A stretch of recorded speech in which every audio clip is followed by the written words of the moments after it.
এবার জেনে নিন এই গরমে বাচ্চাদের চনমনে রাখার ম্যাজিক খাবারগুলো কি কি। সবার প্রথম তো বাচ্চাকে অল্প অল্প করে বারবার জল বা পানি খাওয়ান। ডাবের পানি, বাড়িতে তৈরি টাটকা ফলের রস বা লেবুর শরবত এই সময় খুব উপকারী। প্রতিদিন সকালে বাচ্চাকে 1 গ্লাস লেবুর শরবত খাওয়ান। আস্ত ফল এনে বাড়িতে কেটে বাচ্চাকে খাওয়ান। তরমুজ, শশা, পেঁপে এগুলো এই সময় খাওয়ানো খুব ভালো।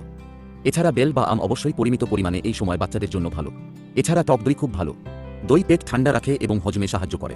আপনি দইয়ের লস্যি বা ঘোল তৈরি করে বাচ্চাকে খাওয়ান। ঝিঙে, পটল, লাউ, পেঁপে বা শশা এই সবজিগুলোতে প্রচুর পানি বা জল থাকে। মাছ ও সবজি দিয়ে পাতলা ঝোল ও ভাত বাচ্চাদের খাওয়ানোর জন্য এই গরমে সেরা খাবার। গরমের এই কটা মাস বাচ্চাকে বাইরের খাবার বা রাস্তার ধার থেকে কিনে আনা খাবার একদম খাওয়াবেন না। কুরকুরে, চিপস, বেফার যেগুলোতে টেস্টিং সল্ট থাকে ওই খাবারগুলো একদম দেবেন না।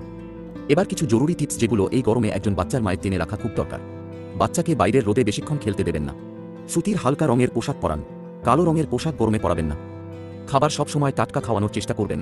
বাসি খাবার একদম দেবেন না আর ফ্রিজে রাখা খাবারগুলো ও যতটা সম্ভব এড়িয়ে যাবেন। বাচ্চা কখনো বাইরে থেকে এলে বা বাচ্চার শরীর থেকে ঘাম ঝরলে ওই সময় বাচ্চাকে পানি দেবেন না। প্রথমে বাচ্চার শরীরের ঘাম মুছে শরীর ঠান্ডা করবেন, তারপর পানি খেতে দেবেন। ভিডিওটি ভালো লাগলে লাইক করবেন আর আপনার পরিচিত মায়েদের সাথে শেয়ার করতে ভুলবেন না। এই ধরনের আরও ভিডিও দেখতে চাইলে নিচের সাবস্ক্রাইব লেখার উপর প্রেস করুন। ধন্যবাদ।